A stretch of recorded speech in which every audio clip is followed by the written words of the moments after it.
எல்லாருக்கும் வணக்கம். தமிழ் ஃபேஷன் சகா இந்த அமைப்பு வந்து இங்கே ஸ்கை ஒன் இந்த மாலில் ஒரு பிரமாதமான ஒரு ஈவெண்ட் நடத்திக்கிட்டு இருக்காங்க. இந்த ஈவெண்ட்டில் குழந்தைங்க, பெரியவங்க, டீனேஜ் வயசில் இருக்கவங்க எல்லாருமே அவங்களுடைய டேலண்ட்ஸை இங்கே நிரூபிச்சுக்கிட்டு இருக்காங்க. அதே மாதிரி டிஃப்ரெண்ட் கெட்டப்ஸ் மேக்கப்பில் போட்டு இந்த மாதிரியெல்லாம் எங்களால் மேக்கப் போட முடியும் அப்படின்னு மேக்கப் ஆர்டிஸ்ட்டுங்களும் இந்த காம்படிஷனில் சேர்ந்து அவங்களுடைய திறமைகளை காட்டிக்கிட்டு இருக்காங்க. அதில் வந்து ஒரு சின்ன பையன் வந்து அருணாச்சலத்தில் நான் போட்ட மாதிரி ஒரு கெட்டப் போட்டு வந்து ஃபுல் டைலாக்குமே, எனக்கு அந்த டைலாக்கு வந்து ஒரு 4 லைன் தான் ஞாபகம் இருக்குது. பட் அவர் வந்து ஃபுல் டைலாக்குமே லிப் மூமெண்ட் கொஞ்சம் கூட பேசுகிறாமல் அழகாக பேசி நடித்தார். ரொம்ப பிரமிப்பாக இருந்தது அதெல்லாம் பார்க்கும்போது. அதே மாதிரி குட்டி குட்டி பிள்ளைங்க அந்த ஃபேஷன் ஷோ மாதிரி நடந்து வரும்போது ரேம்ப் வாக்கு ரொம்ப அழகாக என்ன எக்ஸ்ப்ரெஷன்ஸோட, அவங்களுக்கெல்லாம் மிஞ்சி போனால் ஒரு 3 வயசு 4 வயசு தான் இருக்கும் போல் இருக்குது. ஆனால் அவங்களுக்குள்ளார என்ன ஒரு எக்ஸ்ப்ரெஷன். அதாவது அதுக்கு முன்னாடி டீனேஜ் கேர்ள்ஸ் எல்லாம் நடந்தாங்க, அதே மாதிரி பாய்ஸ் எல்லாம் நடந்து வந்தாங்க. கட் பண்ணால் இந்த குட்டி குழந்தைங்க அவங்களுக்கு ஈக்குவலாக எக்ஸ்ப்ரெஷன். அது எதுக்காக அந்த ஒரு லுக் கொடுக்குறோன்றது மீனிங் தெரியுமா தெரியாதான்னு தெரியல. ஆனால் அவ்வளோ அற்புதமாக நான் ஏதோ டிவி ஷோ பார்க்குற மாதிரி இருந்தது எனக்கு. இந்த மாதிரி அப்பப்போ அங்கங்கே ஒரு ஃபேஷன் ஷோலாம் நடத்தணும். இந்த மாதிரிலாம் ஈவெண்ட் நடத்தும் போது என்னென்னா, பலதரப்பட்ட இடங்கள்லேருந்து அவங்கவுங்களுடைய டேலண்ட்ஸை நிரூபிக்கிறதுக்கு இதெல்லாம் ஒரு சந்தர்ப்பமாக இருக்கும். அதை நடத்திக்கிட்டு இருக்கிற இவங்க 2 பேருமே வந்து ரொம்ப பாராட்டுக்குரியவங்க. ரொம்ப சந்தோஷமாக இருக்குது. இந்த காலத்தில் சாதாரணமாக நம்ம ஒரு சின்னதாக வீடு வரலும், ரிலேஷன்ஸ் வரலுமே ஒரு ஃபங்க்ஷன் வைக்கணுன்னாவே ரொம்ப கஷ்டம். ஏன்னா யாரை கூப்பிடுறோம், யார் வந்தாங்க, யார் வந்தவங்கள நல்லபடியாக நம்ம கவனிச்சோமா இல்லையா, அந்த இடம் எல்லாம் அவங்களுக்கு கம்ஃபர்டபுளாக இருக்கா, இதெல்லாம் பார்த்து நம்ம வீடு வரலும் ஒரு ஃபங்க்ஷன் வைக்கிறதே கஷ்டன்ற காலகட்டத்தில் இவ்வளோ பெரிய மாலில், அதுவும் மாலுக்கு நடுவில் சென்டரில் எல்லாரையும் அசம்பிள் பண்ணி பப்ளிக் வந்து இதுவரையிலுமே எங்களை யாரையுமே டிஸ்டர்ப் பண்ணாமல் ரொம்ப அமைதியாக அழகாக சந்தோஷமாக எடுத்துகிட்டு போகிறாங்க இந்த ஈவெண்ட்டை. இதுக்கு நிறைய ஆள்பலம் இருக்கணும். அவங்க ஃப்ரெண்ட்ஸுங்கெல்லாம் தான் அவங்களுக்கு ஆள்பலம்.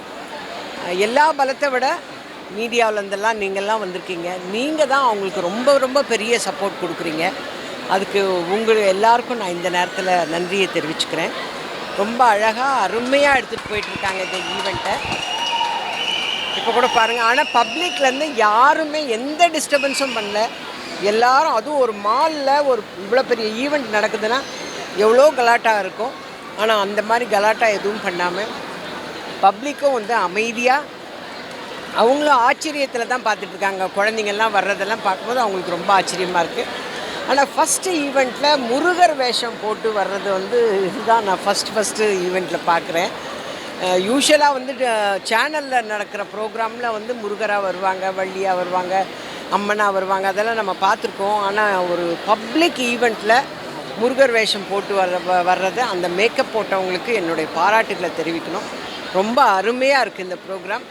இந்த மாதிரி ஒரு நல்ல ப்ரோக்ராமில் என்னையும் வந்து பார்ட்டிசிபேட் பண்ணுறதுக்கு, இதை பார்க்குறதுக்கு, இதை ரசிக்கிறதுக்கு, இவங்க எல்லாரையும் ஆசீர்வாதம் பண்ணுறதுக்கு எனக்கு ஒரு அருமையான சந்தர்ப்பத்தை கொடுத்த தமிழ் ஃபேஷன் சகா அந்த டீமுக்கு என்னோட பணிவான நன்றியை நான் தெரிவிச்சுக்கிறேன்.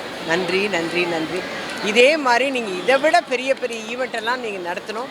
அங்கே அதாவது நம்ம வந்து இப்போ வரலாம் நம்ம தமிழ்நாட்டில் இருக்கிற அத்தனை பேரை வர வச்சுருக்கோம். இனி இந்தியாவிலேருந்து எல்லாரையுமே அவங்கவுங்க டேலண்ட்ஸோடு வந்து இந்த மாதிரி ஈவெண்ட் நடக்கணும். அதுக்காக என்னோடய பாராட்டுக்களை நான் இப்போவே தெரிவிச்சுக்கிறேன். Very all the best. Thank you so much. நீங்கள்லாம் கொடுக்குற ஆதரவு தான் அவங்கள வந்து மென்மேலும் பெரிய ப்ரோக்ராம்ஸ் நடத்துறதுக்கு உதவியாக இருக்கும். நன்றி. மேடம், இப்போ இருக்கிற ஜென்ரேஷன்லாம் வந்து யூடியூப்லேயே ஃபேஸ்புக்லேயே போட்டு டான்ஸ் ஆடி ஒரு விஷயம் பண்ணுறாங்க. அவங்க ஈஸியாக வாய்ப்பு கிடைக்கிது. அது நீங்கள் எப்படி பார்க்குறீங்க? அதுக்கு நான் சொல்லியே தீரணும். எல்லாரும் வந்து ரீல்ஸ் பண்ணிடுறாங்க.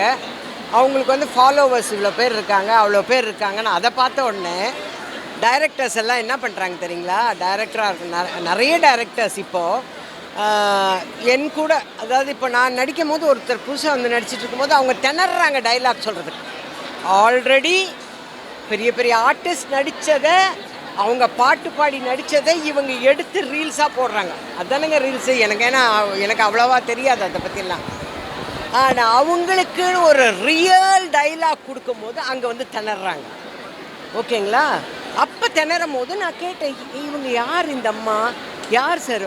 இவங்களுக்கு வந்து ஒரு 1000 ஃபாலோவர்ஸ் இருக்காங்க. அப்படிங்களா சார்? ஓகே. அந்த 1000 ஃபாலோவர்ஸை நம்பி இவர் இங்கே போட்டுட்டு எல்லாரோட டைமும் வேஸ்ட் ஆகிட்டு இருக்குது, பணமும் கூடவே சேர்ந்து வேஸ்ட் ஆகுது. அது வந்து ஒரு பொழுதுபோக்குக்காக அவங்க சேர்ந்தாங்க. ஒரு 1000 ஃபாலோவர்ஸ் அது வரலாம் தான் இருப்பாங்க. சினிமாவிலேயே அவங்கவுங்களுக்கு கொஞ்சம் காலம்தான் இருக்குது, காலமே. இன்னும் ஒரு 6 படம் நல்லா ஓடி 7வது படம் நல்லா ஓடலன்னு யாருமே பார்க்குறது இல்லை. அதுக்கப்புறம் நம்ம கையை ஊனி கரணம் போட்டு திருப்பி வந்து நிற்கிறதா இருக்குது இல்லைங்களா? பெரிய பெரிய சக்ஸஸ் கொடுத்த ஹீரோயின் அவங்களுக்கே அந்த மாதிரி இருக்கும் போது ரீல்ஸ் பண்ணிட்டு வர்றவங்களுக்கு ஒரு வெல்கம் பண்ணி நீங்கள் கூப்பிட்டுட்டு அதுக்கப்புறம் அம்போன்னு விட்டுருவீங்க நீங்கள். அதுக்கப்புறம் மறுபடியும் என்ன பண்ணுவாங்க அவங்க? ஸோ அது வந்து டெம்ப்ரவரியான ஒரு சந்தோஷம். நம்ம பார்த்தோம், ஒரு 1000 பேர்த்துல நம்மளும் ஒரு 1001 இருந்து பார்த்தோமா விட்டோமா போனோமான்னு இருக்கணுமே தவிர இது வந்து ஸ்டேபிள் ஆகும்னு நம்ம சொல்ல முடியாது. அவங்க நினச்சி, அதாவது அவங்களுக்கு ஒரு சந்தர்ப்பம் வேணுங்கிறதுக்காக அப்போல்லாம் வந்து ஆல்பம் போட்டுட்டு ஒவ்வொரு கம்பெனியாக ஏறி இறங்கினாங்க. அதுக்கப்புறம் வந்து அவங்க ட்ராமாலெல்லாம் நடித்தாங்க. ட்ராமா அவங்கள பார்த்து அவங்களுக்கு வந்தது. இப்போ வந்து சீரியல்ஸை பார்த்து எடுக்கிறாங்க. இப்போ ரீல்ஸ் பண்ணுறவங்கள பார்த்து எடுக்கிறாங்க. பட் ரீல்ஸ் பண்ணுறவங்களுக்கு என்ன சொல்கிறேன்னா, இது பெர்மனெண்ட்டுன்னு நினச்சின்னு வந்துடாதீங்க. நீங்கள் வேறு ஏதாவது ஒரு நல்ல வேலையில் இருந்தால் அந்த வேலையை ஸ்டெக் ஆன் பண்ணிக்கோங்க. இதை ஒரு பொழுதுபோக்காக, எப்படி ரீல்ஸ் பண்ணது உங்களுக்கு பொழுதுபோக்காக இருந்ததோ அந்த மாதிரி நடிக்கிறதுக்கு ஒரு நல்ல சான்ஸ் வந்தால் பண்ணிக்கோங்க. ஆனால் இது வந்து ஒரு ஈஸி மணி, இது எப்பவுமே கிடைக்கும்னு மட்டும் நீங்கள் கற்பனை பண்ணி இதுதான் வாழ்க்கைன்னு வந்துடாதீங்கன்னு சொல்லுங்கள். மேடம், ஆடை கலாச்சாரம் ஒன்று இருக்குது மேடம். இப்போ வந்து ஒரு அடுத்த ஸ்டேட்டில் என்ன சொல்லிட்டாங்கன்னா, டான்ஸ் ஆட பெண்களை வந்து அசிங்கமான முறையில் இது போட்டு டான்ஸ் ஆட வைக்காதீங்க, அது நாங்கள் வந்து ஒரு கேஸே கொடுப்போம்னு சொல்லிட்டு மகளிர் ஆணையம் பண்ணியிருக்காங்க. நீங்கள் வந்து ஆடை கலாச்சாரம் ரொம்ப வந்து மதிக்கிறீங்க, உங்களோட கருத்து என்ன? அது உண்மைதான். எப்போவுமே நான் வந்து காலேஜ்லேயோ ஸ்கூலுக்கோ ஃபங்க்ஷனுக்கு போனேன்னா நான் வந்து படிப்பை பற்றியெல்லாம் பிள்ளைங்கள்கிட்ட சொல்லிகிட்டு இருக்க மாட்டேன். நீங்கள்லாம் நல்லா படிங்க, நல்லா ஹோம்ஒர்க் பண்ணணும் அப்படின்னெல்லாம் நான் சொல்ல மாட்டேன். ஏன்னா அது ஆட்டோமேட்டிக்காக இந்த காலத்து பிள்ளைங்க எல்லாருமே ரொம்ப ஜீனியஸாக இருக்காங்க, ரொம்ப ப்ரில்லியண்ட்டாக இருக்காங்க. எல்லாருக்குமே தெரியும், ஒரு 5th ஸ்டாண்டர்ட் வரலாம் விளையாட்டாக இருந்தால் கூட 6th பிக்கப் பண்ணிடுவாங்க. ப்ளூ மவுண்டன் ட்ரெயின் மாதிரி கொஞ்சம் அரக்கோணம் வரலாம் அப்படி போகும். அரக்கோணத்துக்கு அப்புறம் பிக்கப் ஆகி கரெக்டு டயத்தில் போய் நிற்கிற மாதிரி இப்போ இருக்கிற பிள்ளைங்க எல்லாருமே நல்லா படிக்கிறாங்க. நல்லா, ஆனால் அவங்களுக்கு வந்து சின்னதாக அவங்க புரிஞ்சுக்கிற அளவுக்கு நம்ம வந்து ஒரு ஒழுக்கத்தை சொல்லணும். அப்படிங்கும் போது நான் என்ன சொல்வேன்னா, நீங்கள் ஃபேஷனாக பண்ணிக்கங்க, ஃபேஷன் ட்ரெஸ் பண்ணுங்கள், வேண்டாம்ல. மற்றவங்க பார்த்து அதை அருவருக்கவோ இல்லை அப்படி சிட்டிக்க போட்டு கூப்பிடுற மாதிரியோ பண்ணிக்காதீங்க. நம்மளை பார்த்தா கையெடுத்து கும்பிட வேண்டாம். ஆனால் அவங்க வீட்டு பொண்ணாக நம்மளை நினைக்கிற மாதிரி நீங்கள் நடந்துக்கங்க. அப்புறம் அவன் பின்னாடி தட்டினா முன்னாடி கூப்பிட்டான்னு சொல்லி அவங்க மேலே பழி போடாது. நீங்கள் அவங்கள வந்து தூண்டுதல் பண்ணாதீங்கன்னு சொல்லி. தமிழ்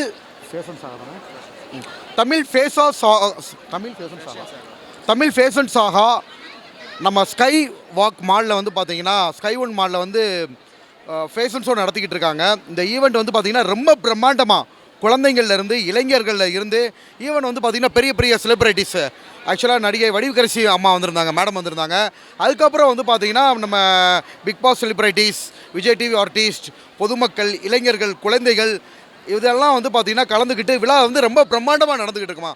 ஸோ இதில் வந்து பார்த்திங்கன்னா நிறைய மாணவர்கள் அவங்களுக்கு வந்து பார்த்திங்கன்னா அவங்களோட தனித்திறமைகளை வளர்க்குறதுக்கு நம்ம தமிழ் சாகா ஃபேஷன் அப்படின்ற அமைப்பு வந்து ஒரு பெரிய பங்கு வச்சுருக்கு.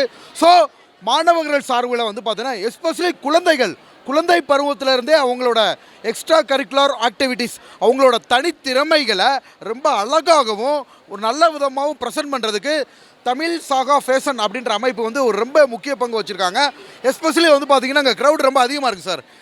ஆக்சுவலாக வந்து பார்த்திங்கன்னா ஈவினிங் ஆரம்பிச்சதுலேருந்து காலையிலேருந்து குழந்தைங்கள்லேருந்து அதுக்கப்புறம் வந்து பார்த்திங்கன்னா ஓரளவு ஆர்டிஸ்ட்லேருந்து எல்லா பேருமே வந்து பெர்ஃபார்ம் பண்ணிக்கிட்டு இருக்காங்க. இதில் வந்து பார்த்திங்கன்னா நிறைய பேர் ஆக்சுவலாக இந்த விழாவுக்கு வந்தவங்க இல்லை, மாலுக்கு வர்ற ஸ்கை ஒனுக்கு வர்ற மற்ற நபர்களுமே இந்த விழாவை பார்த்து உற்சாகம் அடைஞ்சு மேற்கொண்டு வந்து பார்த்திங்கன்னா அந்த விழாவை சிறப்பிச்சிருக்காங்க. ஸோ வந்து இன்றைக்கி ரொம்ப ஹாப்பியாக போய்கிட்டு இருக்கு சார் ஈவினிங்லேருந்து. ஸோ இந்த மாதிரி வந்து இப்போ உள்ள இளைஞர்கள் வந்து தமிழ் ஃபேஷன் சாகா இந்த மாதிரி வந்து பார்த்திங்கன்னா குழந்தைங்களோட திறமையை தனித்திறமையை இந்த மாதிரி வெளிச்சம் போட்டு காட்டுறது வந்து பார்த்திங்கன்னா வளர்கிற இளைஞர்களுக்கும் மாணவர்களுக்கும் மாணவிகளுக்கும் ரொம்ப வந்து ஒரு பயனுள்ளதாக இருக்கும் சார். ஏன்னா இந்த மேடையில் ஏறி வர்றவங்க தான் நாளைக்கு பெரிய பெரிய மேடைகளை ஏற ஆரம்பிப்பாங்க. ஸோ வந்து இந்த மாதிரி குழந்தைகள் வந்து இதில் ஸ்டேஜ் ஃபேரே இல்லாமல் பெர்ஃபார்ம் பண்ணுறாங்க. அதில் எஸ்பெஷலி இந்த ஃபேஷன் ஷோலாம் சான்ஸே கிடையாது. ஃபேஷன் ஷோவில் வந்து பார்த்திங்கன்னா ரொம்ப அழகாக குழந்தைகள், அதே மாதிரி எஸ்பெஷலி நம்ம நடிகை வடிவுக்கரசி அம்மா மாதிரியே ஒருத்தவங்க வந்து பார்த்திங்கன்னா வேஷம் மாறு வேடமிட்டு கிட்டத்தட்ட ஒரு பெரிய மாறு வேட பட்டு மாதிரி டயலாக் டெலிவரி கிட்டத்தட்ட வடிவுக்கரசி அம்மாவே கவர்ந்து எடுத்துட்டாங்க. அவங்களே எக்ஸ்பிரஷன்ஸில் வந்து கைதட்டி ஸ்டேஜில் ஏறி அவங்கள கூப்பிட்டு அரவணைக்கிறவள் இருந்துச்சு. ஸோ வந்து போமா சரி ஓகே. உண்மையில் இப்போ வந்து சோஷியல் மீடியாவில் உங்களை வந்து ட்ரோல் பண்ணுறாங்க. மிஸ்கின் வந்து விஷயம் பேசியிருப்பாரு, அதை பற்றி உங்களோட கருத்து என்ன? ஆக்சுவலாக மிஸ்கின் சார் நம்மளை பற்றி பேசவே இல்லைம்மா, ஜென்ரலாக பேசியிருந்தார். அவர் வந்து அது நிறைய மீடியாஸ்லாம் யார் பாப்புலராக இருக்கா அப்படின்னு தெரிஞ்சுட்டு நம்மளோட ஓரளவு மக்களுக்கு வந்து முகம் தெரிஞ்சது முகம் தான். நம்ம பாப்புலர் யாரை கேட்டாலும் தெரியுதுல்ல, குழந்தைகள்லேருந்து பெரியவர்கள் முடிய தெரியுது. அவர் ஜென்ரலாக வந்து அவர் படப்பூஜை வேலையில் ஜாலியாக பேசிட்டு போயிட்டார். அதுக்கு கீழே அசிங்கமாக பேசுனது ஆபாசமாக பேசுனது அது கண்டிப்பாக வந்து பார்த்திங்கன்னா ஒரு வந்து பார்த்திங்கன்னா ஒரு கண்டிக்கத்தக்க விஷயம்.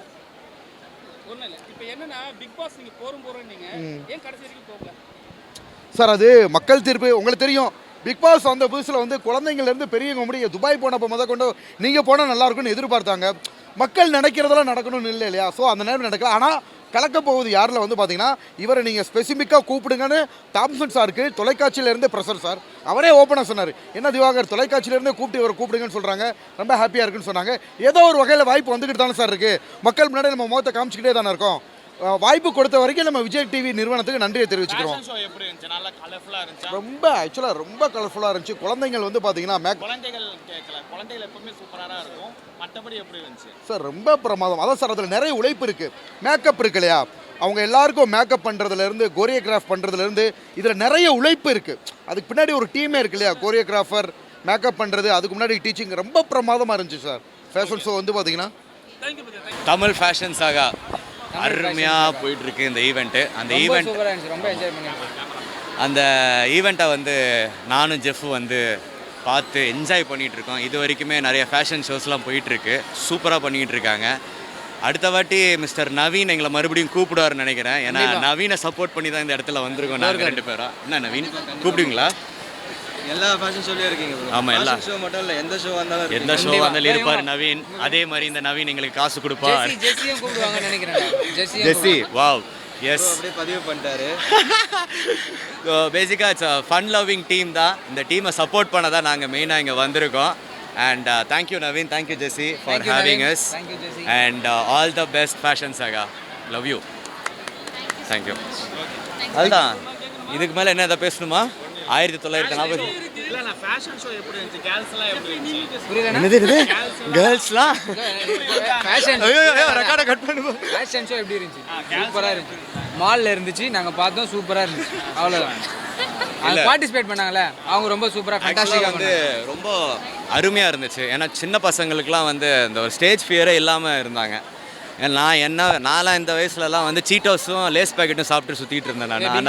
பிங்கோஸு இந்த மாதிரி சிப்ஸு பலகாரம் தான் சாப்பிட்டு இருந்தேன். ஆனால் இந்த பசங்க ரொம்ப திறமையாக நின்று தைரியமாக இவ்வளோ பெரிய மாலில் வந்து தமிழ் ஃபேஷன் சாகா அவங்க பெரிய தேங்க்ஸ் சொல்லணும்.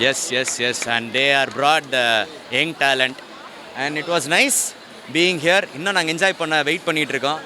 Love you. எப்பவுமே வந்து பிக் பாஸ் போனால் ஃப்ரெண்ட்ஷிப் ஆயிடுவாங்க. பிக் பாஸ் வெளியே வந்தாலே ஃப்ரெண்ட்ஷிப் கட் ஆகிடும். உங்களோட பாண்டிங் எப்படி இருக்கு?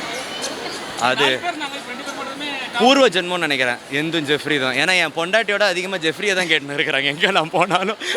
என் பொண்டாட்டி ரம்யானே நிறைய பேர் கேட்க ஜல்லிக்கல்லு போடல, நான் ஜல்லிக்கல்லு போடல, கருங்கல்ல போட்டு ஒரு உத வச்சு 2 பேர் உக்காந்து போகும்போது ஃபர்ஸ்ட் போகும்போது சைலண்டா இருந்தீங்க, செகண்ட் ஹாஃப் போகும்போது ரவுடிசம் பண்ண ஆரம்பிச்சீங்க. ஏன் இல்லை நீங்கள் ஃபர்ஸ்ட் வாட்டி பார்க்கலன்னு நினைக்கிறேன். நாங்கள் பேசாமல் இருந்தால் எப்படி அப்படி வந்துருக்கோம். இல்லை நிறைய விஷயம் வந்து வெளியே வரல. ஓப்பனாக சொல்ல போனால் அதுதான். அது நானும் ஜெஃப்பும் எப்போதுமே இப்படி தான், நாங்கள் இப்படி தான் இருந்தோம். அது ஜாலியாக போனோம். பிக் பாஸ்ல ஸ்கிரிப்டட் ஷோன்னு அண்ணா, மக்கள் வந்து சொல்றாங்க. தமிழ் ஃபேஷன் சகானா, மக்கள் வந்து சொல்றாங்க. தமிழ் ஃபேஷன் சகானா. உங்களுடைய பதிலடி என்னவா இருக்கும்? இல்லை அது ஸ்கிரிப்ட் கிடையாதுங்க. ஸ்கிரிப்டே கிடையாது. கன்ஃபார்மாக ஸ்கிரிப்ட் கிடையாது. அது எல்லாமே வந்து ஒரு மைண்ட் கேம் தான். கமெண்ட்ஸ் கேட்குறாங்க. எல்லாமே வந்து ஒரு மைண்ட் கேம் தான். நம்ம ஏதாவது பண்ணிக்கிட்டே இருக்கணும். புரியுதா? தெரியும். இன்ஸ்டாகிராம்ல வந்து சோஷியல் மீடியால வந்து தவறான கருத்துக்கள்லாம் போடுறாங்க, தப்பான கருத்துக்களும் போடுறாங்க. தவறான கருத்துக்கள் ஒன்று தானே. தவறான கருத்துக்கள்னா வந்து ஒரு விஷயத்தை வந்து திருப்பி சொல்றது. தப்பான கருத்துக்கள்னா இவர் தப்பானவர், அவரை பத்தி ஒரு விஷயம் சொல்றது. அதுதான் இப்போ வந்து அவங்க எப்படி பாக்குறீங்க? ஏன்னா உங்க சைடுல இருந்து வந்தாங்க, உங்க சைடு பாசிட்டிவ் இருந்து நெகட்டிவ் இருந்து. அது எப்படி பாக்குறீங்க? எந்த விமர்சனம் நல்ல விமர்சனம் தான். மொத்தத்தில் நாங்கள் உலகத்துக்கு தெரிகிறோம். அவ்வளோதான். எங்கள் வேலை வீடியோ போடுறது, அவங்க வேலை கமெண்ட் போடுறது. அவ்வளோதான். சிம்பிள், முடிஞ்சிச்சு. ஆர்சிபி வந்து என்றைக்குமே வந்து ஒரு எனர்ஜி, அந்த டீமுக்கு என்றைக்குமே சப்போர்ட் இருக்கும். அது எப்படின்னா நம்ம எல்லாருக்கும் ரொம்ப ஒரு பிடிச்ச டீம் தான் ஆர்சிபி. அதனால் இந்த வாட்டி அவங்க வின் பண்ணுவாங்கன்னு நினைக்கிறேன். பார்க்கலாம். ஆனால் எனக்கு சிஎஸ்கே தான்ப்பா. தேங்க்யூ.